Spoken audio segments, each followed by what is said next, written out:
Hello, hashtaggers. It's another beautiful Wednesday from Lagos, Nigeria. And I'm committed to always making sure you get the front row exclusive VIP access to some of Africa and, of course, Nigeria's biggest stars. Today is no different as we catch up with a lady. I don't even know how to introduce you because, of course, there's model, but I think you're a creative genius and a social media expert. Beverly Osu, how are you? I'm fine, thank you, Vim. And there's actress in there as well, actually. Yes, actress. Very, very important. Very, very, very important key in my career. So, let's talk a little bit about your career. Of course, you're busy with a lot of things, but tell me about the typical day or week in the life of Beverly.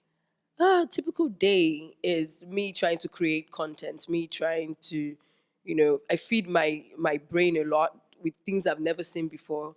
I go, if it's photography, if it's writing, I just try to learn every day because you never know. Even if I don't need it, I know maybe a friend will need it for something or. So yeah, creations and just, yeah. Yeah, because for me, one of my favorite is the pink purple hair. Ooh, ooh. What's the process behind that? Oh my God. The purple hair, I wanted to look like a mermaid, but I didn't have the whole mermaid costume and the whole full on. So I'm like, okay, let me just do a beauty shot. And I had like the pearl bra and the hair, everything just went, it just blended in. It was Girl, I know amazing. this. It was amazing. It was out of this world. I know. Well, thank you for liking it. Thank you, Vim. Coming from you, it's nice. Of course, we need to bring the conversation back to the world of sport. And today is all about Victor Moses, as it's been across Nigeria since the news hit that he's decided to retire from international football. So he won't be playing for the Super Eagles, but he wants to focus on his club. Yes, exactly. And of course, we know that, it's been a bit of a rocky road with Chelsea as well. He's often on the bench. It's a very tricky season for Victor Moses. And then after the World Cup as well, if you remember, he was trending because in some of the matches, he fell a lot. So, he used to trend on social media all the time because they say, why couldn't Victor stay up? He's always falling. Like the wall of Jericho. Oh.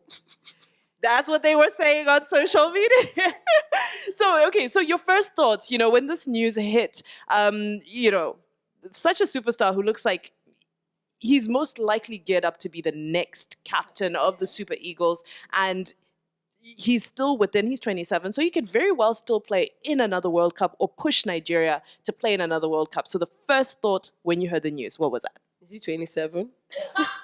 But okay, it's fine. I know football age is permitted, but if he's really 27, I just feel like he has so much more to, like, there's so much more he can do, but at the same time, I respect his decisions because you never just know what he's going through for him to say, oh, I don't want to play for Nigeria no more. Let me focus on Chelsea. I've been on the bench for too long. Let me prove a point to these people that will fetch me a lot of money.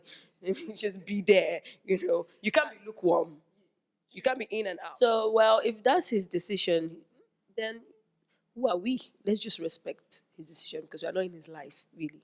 So, I actually want to talk about football age for a moment because it's something that's very common in Nigeria. But is it legit though? Do you really think that footballers in Nigeria are faking their ages? Or let's say in Africa? will I say I know? But I think it's something about sports because we Africans, we don't discover the sport talent on time. You get, unlike, people from diaspora, they find themselves 4 years old, they're already in the club, already building up, like, what's this dude's name? Kylian Mbappe. Yeah. So, but Africans is when you're 20 something, they will not remember you. Oh, he can play. So I'm sure when they go there, they're like, I want to reduce my age so that it can give me longevity in this sport. Nice one. On that note, yeah, at the end of the day, do you know what? We all have our nations, we have our continent at heart, and we want what's best. So I hope they do investigate into whatever it is, the genuine reason, because it seems like nobody believes that his real reason is to focus on club football and focus on his family. Hopefully they figure out what the reason is and resolve it so other people don't quit, right? But Moses, don't quit. We love you. come back. We're begging to us. All right. Well, unfortunately, that's all we have time for today. This has been awesome. But what are your social media handles? Where can we find you? You can find me on Instagram and Twitter and Facebook, and everything is Beverly_Osu. So it's my name, the Bev. the Bev, the Queen Bev. This has been totally awesome. And of course, I throw it back to you in studio, guys. What are your thoughts? Of course, so many opinions and so many differing opinions as well concerning Victor Moses' retirement. But I would love to hear from you, from us in Lagos. It's been very real. I'm Vimbai. Ciao, ciao. Until next time.